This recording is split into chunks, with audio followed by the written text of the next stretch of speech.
Assalamualaikum warahmatullahi wabarakatuh. Selamat siang, selamat berjumpa kembali dengan Bapak dari Gerai Tak Bernama. Khutbah Bapak di Jumat Agung yang cerah ini adalah tentang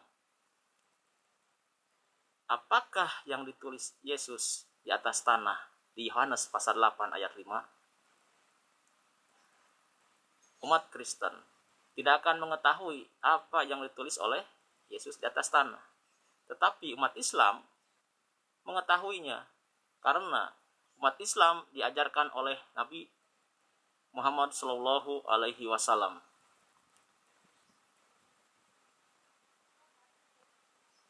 Kita baca dulu Yohanes pasal 8 ayat 5 sampai ayat 6 yang artinya, Musa dalam hukum Taurat memerintahkan kita untuk melempari perempuan-perempuan yang demikian. Apakah pendapatmu tentang hal itu? Mereka mengatakan hal itu untuk mencobai dia supaya mereka memperoleh sesuatu untuk menyalahkannya.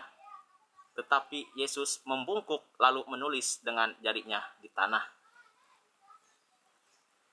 Dan ketika mereka terus-menerus bertanya kepadanya, ia pun bangkit berdiri lalu berkata kepada mereka, "Barang siapa di antara kamu tidak berdosa, hendaklah ia yang pertama melemparkan batu kepada perempuan itu." Lalu ia membungkuk pula dan menulis di tanah. Tetapi setelah mereka mendengar perkataan itu, pergilah mereka seorang demi seorang, mulai dari yang tertua. Akhirnya tinggallah Yesus seorang diri dengan perempuan itu yang tetap di tempat. Apa yang ditulis oleh Yesus di atas tanah dijelaskan oleh Nabi Muhammad SAW dengan nasihat, dengan memperagakan gambar. Rasulullah SAW menggariskan telunjuknya di tanah di hadapan para sahabatnya untuk memperjelas sebagian pemahaman yang penting dan mendekatkan kepada akal mereka sebagai sebagian gambaran yang bermanfaat.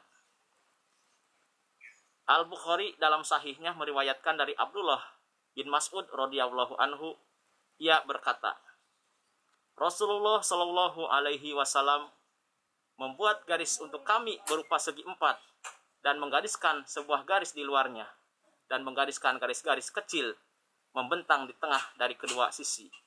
Dan beliau bersabda, "Ini adalah manusia dan ini adalah ajal yang meliputinya. Dan garis yang di luar ini adalah harapannya. Dan garis-garis kecil yang membentang ini adalah kejadian dan malapetaka yang datang tiba-tiba. Maka jika yang ini salah, akan digigit atau dipatuk oleh yang ini. Dan jika mempersalahkan semuanya, maka akan ditimpa kelemahan." Kemudian Rasulullah SAW dengan gambar di atas itu menerangkan bagaimana tertandingnya antara manusia dan harapan yang luas dengan kematian yang siap menyergap, termasuk malapetaka yang siap menerkam atau kelemahan yang melumpuhkan. Ini adalah penjelasan yang sangat bagus dari pengajar pertama manusia, Nabi Muhammad SAW. Imam Ahmad dalam musnadnya meriwayatkan dari Jabir radhiyallahu anhu, ia berkata, "Kami pernah duduk-duduk di rumah Rasulullah SAW. Maka beliau membuat garis di atas tangan dengan tangannya begini dan bersabda, 'Ini adalah jalan Allah.' Dan beliau membuat 2 buah garis di sebelah kanan garis tadi, 2 buah garis lagi di sebelah kirinya, dan bersabda, 'Garis-garis ini adalah garis setan.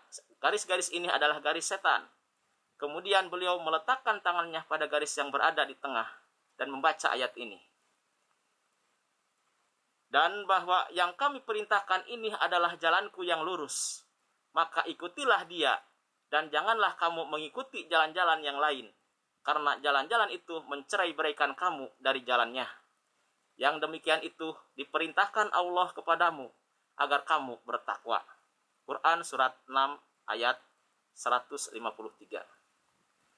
Kemudian Rasulullah Shallallahu Alaihi Wasallam dengan gambar di atas tanah itu menerangkan kepada mereka metode atau jalan Islam, yaitu jalan yang lurus yang mengantarkan kepada kebahagiaan surga, dan selain prinsip peraturan dan pikiran-pikiran itu adalah jalan-jalan setan yang mengantarkan kepada kehancuran dan neraka. Jadi yang selama ini ditulis oleh Yesus di Yohanes pasal 8 ayat 5 sampai ayat 9 itu umat Kristen tidak tahu isinya. Tetapi